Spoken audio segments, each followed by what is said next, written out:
আসসালামু আলাইকুম। আন্তর্জাতিক বাংলা সংবাদে আপনাদের স্বাগতম। শুরুতে জানিয়ে দিব সংবাদ শিরোনাম, পরে বিস্তারিত। ইসরায়েলের এত হামলা সত্ত্বেও কেন শক্ত অবস্থানে হিজবুল্লাহ? আরো জানিয়ে দিব পুতিনের এক ঘোষণায় পশ্চিমাদের কপালের চিন্তার ভাঁজ। অন্যদিকে মোসাদের সদর দপ্তর রকেট হামলা দাবি হিজবুল্লাহর।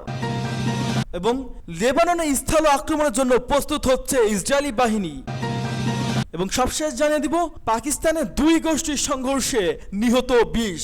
এতক্ষণ দেখছিলেন সংবাদ শিরোনাম, এবার বিস্তারিত। তার আগে আপনি আমাদের ভিডিওটি কোন জেলা থেকে দেখছেন অবশ্যই কমেন্ট করে জানিয়ে দিবেন এবং আমাদের সাথে থাকার জন্য চ্যানেলটি সাবস্ক্রাইব করে দিবেন।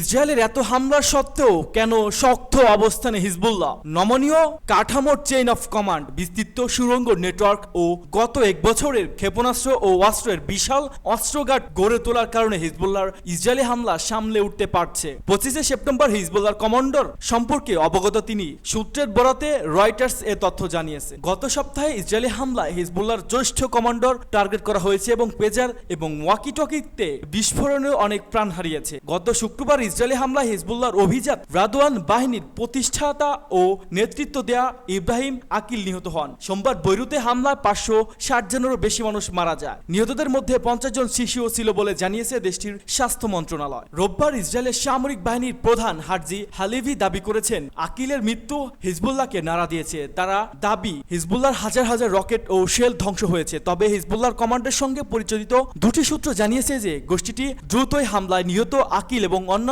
জ্যেষ্ঠ কমান্ডারদের দায়িত্ব প্রতিস্থাপন করেছেন। হিজবুল্লাহ নেতা সাইদ হাসান নাসরুল্লাহ 1 আগস্টে একটি বক্তৃতায় বলেছিলেন, যখন কোনো নেতাকে হত্যা করা হয় তখন দলটি দ্রুত তার শূন্যস্থান পূরণ করে। হিজবুল্লাহ একজন কর্মকর্তা রয়টার্সকে বলেছেন, যোগাযোগ ডিভাইসে হামলা 1500 যোদ্ধা আহত হয়েছেন, তাতে অনেকেই অন্ধ হয়ে গেছেন বা তাদের হাত উড়ে গেছে। এটি একটি বড় ধাক্কা হলেও হিজবুল্লাহ শক্তি একটি ভগ্নাংশে কেবল ক্ষতিগ্রস্ত হয়েছে। শুক্রবার মার্কিন কংগ্রেস একটি প্রতিবেদনে গোষ্ঠীটির যোদ্ধা সংখ্যা 40,000 থেকে 50,000-এর মধ্যে উল্লেখ করা হলেও নাসরুল্লাহ দাবি দলটি এখন লাখো যোদ্ধা রয়েছে। অক্টোবর থেকে মিত্র হামাসের সমর্থনে ইসরায়েলের নানা সমন্বয়ে ছোট আকারে হামলা করছে হিজবুল্লাহ। 3টি সূত্রে বরাত দিয়ে রয়টার্স জানিয়েছে, তখন থেকে দক্ষিণে ফ্রন্ট লাইন এলাকায় হিজবুল্লাহ যোদ্ধাদের পুনরায় মোতায়েন করেছে। এসব যোদ্ধাদের অনেকে সিরিয়া থেকেও এসেছেন বলে জানিয়েছে ওই সূত্রগুলো। সর্বাত্মক যুদ্ধ এড়াতে চাইলেও পরবর্তীতে দীর্ঘস্থায়ী সংঘাতের আভাস পেয়ে হিজবুল্লাহ লেবাননে দ্রুত গতিতে অনেক রকেট জড়ো করা হয়েছে বলে জানিয়েছে রয়টার্স। হিজবুল্লাহর প্রধান সমর্থক এবং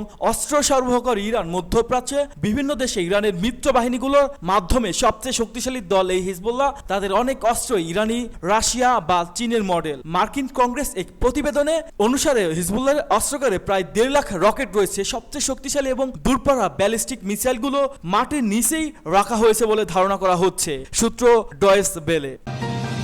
পুতিনের এক ঘোষণায় পশ্চিমাদের কপালে চিন্তার ভাঁজ। রাশিয়ার প্রেসিডেন্ট ভ্লাদিমির পুতিন বলেছেন, পরমাণু শক্তিধর কোনো দেশ পরমাণু শক্তি নেই এমন দেশকে সাহায্য করলে তা যৌথ আক্রমণ বলে ধরে নেওয়া হবে। ইউক্রেন যুদ্ধের মধ্যে বুধবার দেশের পরমাণু নীতিতে পরিবর্তন আনার কথা জানিয়েছে পুতিন। তার এই কাজ পরমাণু আক্রমণের রাস্তা প্রশস্ত করল বলে মনে করছে বিশেষজ্ঞরা। বুধবার দেশের পরমাণু কমিটির সদস্যর সঙ্গে বৈঠকে বসেছিলেন পুতিন। সেখানে তিনি বলছেন, রাশিয়ার বিরুদ্ধে কোনো পরমাণু শক্তিহীন দেশ আক্রমণ চালালে তা একরকম, কিন্তু সেই দেশে যদি পরমাণু শক্তিধর অন্য দেশ বা একাধিক দেশের থেকে সাহায্য পায় তাহলে রাশিয়ার বিষয়কে যৌথ আক্রমণ হিসেবে ধরে নেবে এবং সেই অনুযায়ী ব্যবস্থা নেওয়া হবে। পুতিনের এই বক্তব্য চিন্তার ভাঁজ ফেলে পশ্চিমা বিশ্বে ইউক্রেনের সাহায্যকারী দেশগুলোর কাছে দূরপাল্লার মিসাইল চেয়েছে। তারা রাশিয়ার ভেতরে আক্রমণের কৌশল নিয়েছে। আগস্টে তারা রাশিয়ার সীমান্ত অঞ্চল কুরস্কে একাংশে দখলে নিয়েছে। ইউক্রেনের প্রেসিডেন্ট ভ্লাদিমির জেলেনস্কি সম্পর্কিত বলেছেন, ইউক্রেনের পরমাণু চুল্লিগুলোতে আক্রমণের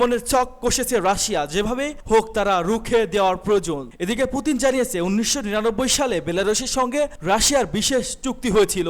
বেলারুশ রাশিয়ার কাছে বন্ধু। বেলারুশে কোনো রকম আক্রমণ হলে রাশিয়ার পরমাণু অস্ত্র ব্যবহারে বাধ্য হবে বলে জানিয়েছে পুতিন। বস্তুত ইউক্রেনের যুদ্ধে বেলারুশ গুরুত্বপূর্ণ ভূমিকা পালন করছে। তারা সরাসরি ইউক্রেন সেনা না পাঠালেও রাশিয়া সেনাদের জন্য রাস্তা খুলে দিয়েছে। পুতিন জানিয়েছে, বেলারুশ আকাশ ব্যবহার করে ইউক্রেনের রাশিয়া মিসাইল ছুড়েছে, বিমান পাঠাচ্ছে। এমনটা আর হতে দেওয়া যাবে না। সরাসরি পরমাণু অস্ত্র ব্যবহারের হুমকি দিয়েছে তিনি। পুতিন বলেছে পরমাণু অস্ত্র এতদিন ধরে রাশিয়ার জনগণকে সম্ভাব্য আক্রমণের হাত থেকে রক্ষা করেছে। রাশিয়ার হাতে পরমাণু অস্ত্র আছে কথা জেনে বহু দেশ রাশিয়া আক্রমণ করেনি। বর্তমান যুদ্ধের সময় কৌশল বদলেছে, রাশিয়াও নিজেদের লড়াইয়ের কৌশল বদলেছে। তবে দেশের মানুষকে নিরাপদ রাখতে সর্বশেষ হাতিয়ার পরমাণু অস্ত্র।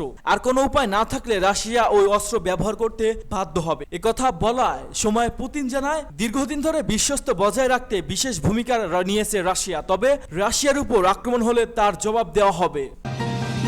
মোসাদের সদর দপ্তরে রকেট হামলার দাবি হিজবুল্লাহর। ইটের জবাব পাটকেল দিয়ে দিল লেবাননের সশস্ত্র গোষ্ঠী হিজবুল্লাহ। ইসরায়েলের রাজধানী তেল আবিবে মোসাদের সদর দপ্তরে রকেট হামলা করেছে তারা। সাম্প্রতিক হিজবুল্লাহ নেতাদের হত্যা এবং তাদের সদস্যদের যোগাযোগ ডিভাইস বিস্ফোরণের প্রতিবাদে এই হামলা চালানো হয়েছে বলে জানিয়েছে গোষ্ঠীটি। ইসরায়েলের সামরিক বাহিনী আইডিএফ জানায় ইসরায়েলের হামলা ইসরায়েলের অর্থনৈতিক রাজধানী তেল আবিবে সতর্ককরণীয় সাইরেন বেজে ওঠে। এ সময় নেতানিয়া শহর সহ মধ্য ইসরায়েলে অন্যান্য শহরেও সাইরেন বাজানো হয়। তবে রকেট মোসাদের সদর দপ্তরে আঘাত হানার আগেই প্রতিহত করা হয়, কোনো হতাহতের ঘটনা ঘটেনি বলে দাবি করেছে তেল আবিব। কয়েকদিন ধরে লেবাননের ব্যাপক বিমান হামলা চালাচ্ছে ইসরায়েল। তারা হিজবুল্লাহ নেতাদের পাশাপাশি সংগঠনটির শত শত লক্ষ্যবস্তুতে হামলা চালাচ্ছে। হিজবুল্লাহ সম্প্রতি তাদের নেতাদের হত্যা এবং সংগঠনের সদস্যদের ব্যবহারের যোগাযোগ যন্ত্রের বিস্ফোরণের জন্য মোসাদকে দায়ী করে। লেবাননের পররাষ্ট্র মন্ত্রী আব্দুল্লাহ বাওহাবিব বলেছে হামলার জোরে দেশটি প্রায়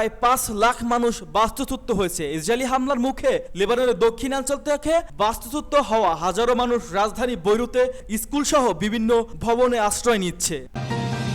লেবাননে স্থল আক্রমণের জন্য প্রস্তুত নিচ্ছে ইসরায়েলি বাহিনী। ইসরায়েলের সেনাপ্রধান বুধবার তার সৈন্যদের বলছে যে তারা যেন লেবাননের সম্ভাব্য স্থলে হামলা চালানোর জন্য প্রস্তুত থাকে। এর মধ্যে ইসরায়েলের জঙ্গি বিমানবন্দরগুলো পরপর তৃতীয় দিনের মতো হিজবুল্লাহ সামরিক লক্ষ্যবস্তুতে বোমা বর্ষণ করেছে। সামরিক বাহিনী প্রকাশিত একটি বিবৃতি অনুযায়ী লেফটেন্যান্ট জেনারেল হারিস হালাভি ট্যাঙ্ক ব্রিগেড বলে, আপনারা এখানে বিমানের শব্দ শুনতে পাচ্ছেন, আমরা সারাদিনই আক্রমণ চালাচ্ছি আপনাদের প্রবেশের সম্ভাবনা তৈরির জন্য, যেমন তেমনি হিজবুল্লাহর উপর আঘাত হানা অব্যাহত রাখার জন্য। হালেভি বলেন, আমরা থামছি না, আমরা তাদের উপর আক্রমণ চালানোর এবং সর্বোচ্চ তাদের ক্ষতি সাধনা অব্যাহত রাখবো। আর সেজন্য আমরা অনুশীলন করে যাচ্ছি এবং বিষয়টা হচ্ছে আপনাদের সামরিক বুটজোতা, আপনাদের এই অনুশীলনের বুটজোতা শত্রুর অঞ্চলে প্রবেশ করবে। তেল আবিবের কাছে ইসরায়েলের মোসাদ গোয়েন্দা সদর দপ্তরের লক্ষ্য করে হিজবুল্লাহর একটি ব্যালিস্টিক ক্ষেপণাস্ত্র নিক্ষেপ করার কয়েক ঘন্টা আগে সেনাপ্রধান তার সৈন্যদের উদ্দেশ্যে কথা বলেন। ইসরায়েলের গুলি করে ক্ষেপণাস্ত্রটি ভূপাতিত করে তব বলে হালেভি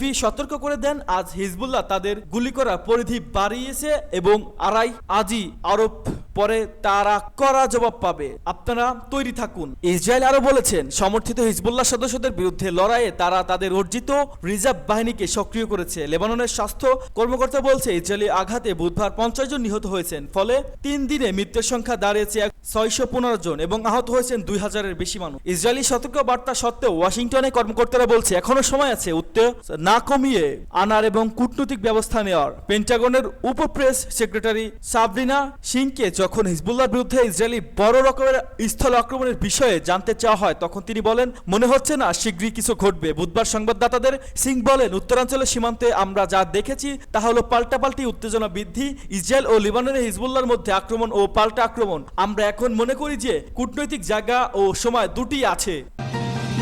পাকিস্তানে 2 গোষ্ঠীর সংঘর্ষে নিহত 20। উত্তর পশ্চিম পাকিস্তানে কুরামের শিয়া ও সুন্নি জনগোষ্ঠীর মধ্যে সংঘর্ষের ঘটনা ঘটেছে। এই ঘটনায় অন্তত 20 জনের মৃত্যুর খবর পাওয়া গেছে। ডয়েলস বেল জানিয়েছে এই বিরোধে শুরুটা হয়েছিল দিন 5 আগে। আফগানিস্তানের সীমান্তের কাছে কুরাম জেলায় একটি জমি নিয়ে বিরোধ থেকে এই ঝামেলার সূত্রপাত। তারপর সেই বিরোধ বড় আকার নিয়েছে। কর্তৃপক্ষ জানিয়েছে এই ঘটনায় অন্তপক্ষে 75 জন আহত হয়েছেন। কুরামের এক উচ্চপদস্থ প্রশাসনিক অফিসার বলছে প্রচুর বাড়ি ক্ষতি হয়েছে। সরকার ও সমাজের অন্যান্য মানুষ এই সংঘর্ষের বন্ধের অনেক চেষ্টা করছে, কিন্তু তাতে লাভ হয়নি। আঞ্চলিক সরকারের মুখপাত্র ব্যারিস্টার সৈফ আলী জানিয়েছে উত্তেজনা কমানোর জন্য প্রশাসন উভয় সম্প্রদায়ের প্রবীণ নেতাদের সাহায্য নিচ্ছে। তার দাবি 2 পক্ষের সংঘাতের বিরতিতে রাজি হয়েছে। সাম্প্রতিক বছরগুলোতে কুরামের শিয়া ও সুন্নিদের মধ্যে একাধিক সংঘর্ষ হয়েছে। জুলাইতেও তাদের মধ্যে জমি নিয়ে বিরোধ দেখা দিয়েছে। এখনো জাতিসংঘের বেশ কিছু মানুষ মৃত্যু হয়েছে। পাকিস্তান হলো সুন্নি প্রদেশ, এখানে মোট জনসংখ্যা মাত্র 15% হলেন শিয়া মুসলমান। তারা অভিযোগ করেন তাদের মাঝে মধ্যে সহিংসতা ও বিভেদ শিকার হতে